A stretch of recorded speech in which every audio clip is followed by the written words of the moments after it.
get his hunters away, even though it's slowed. Dropping a pendant of energy, this just means that he regenerates mana faster, because obviously the pendant of mana doesn't affect your rate of regeneration, it just affects the maximum amount of mana. So if you drop it for a bit and you know it can't be stolen, then that means that you regenerate your mana a bit faster, especially with level 2 Brilliance Aura. And the Ancient Protector now taking damage. Remind immediately coming in, doing a lot of dispels. You know, Warden very low and actually using Invuln Pot, level 5 now, so very dangerous for monster at this point. Looks like a level 3 Fan of Knives. And you'll notice just how many dispels Remind's using. That's just because he has nothing to dispel, and so he has to detonate the wisps so that he can't be slowed, and just to get rid of the water elementals as well. But level 5 Warden now taking a fair bit of damage. I don't think the Mountain King will have any mana at this point. No, actually he's a bit close, so Remind should be careful. But I think that's very bad for him. The Warden does go down, and I guess he didn't get rid of all the slows. And Warden's just Hunters is just high at this point. They're 1-0 upgraded, and this could be quite bad for a Remind. He has 800 gold, so we'll definitely tavern the Warden back, even though it's level 5. He can't be waiting for it to come back.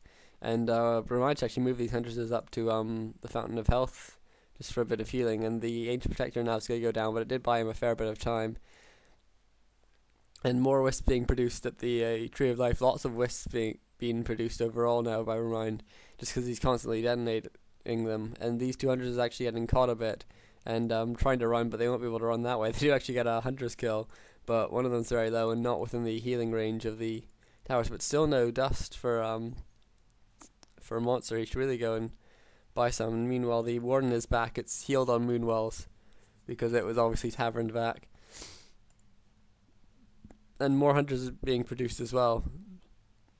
And it looks like almost level 6 on the Warden, so we'll probably see a push by Remind just to get that level 6. And at that point it's really hard to fight, because level 6 Warden's just so good.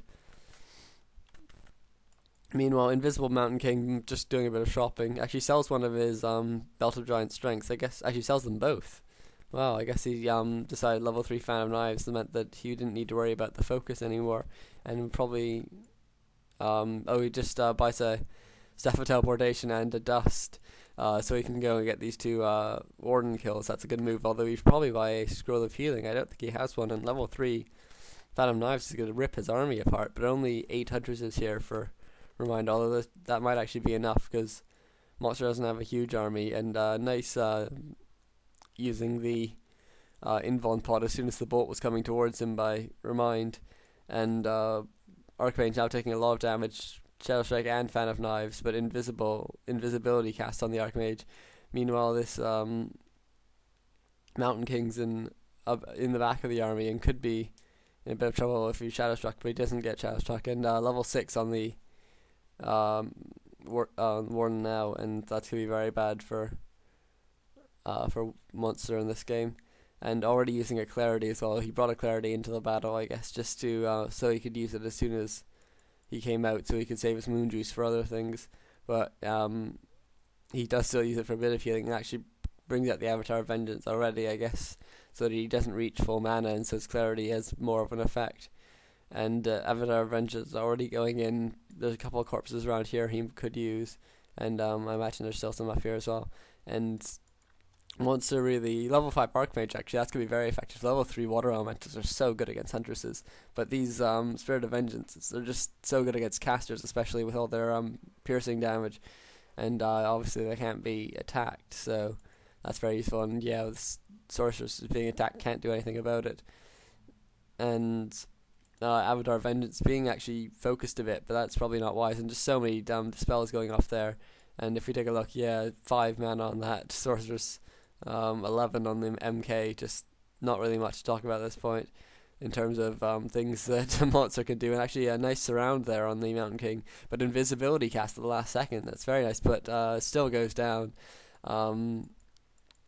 I did actually manage to get out, but the glaive I think might have killed it. I wasn't quite watching at that point, but I think that was what happened in GG there for Monster. So I hope that was just sort of a concise view of what to do with Warden Hunts versus versus Human, either fast expansion or fast tech.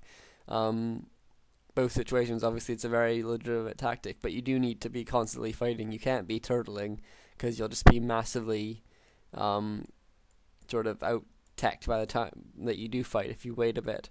Okay, thanks. Hope you enjoyed.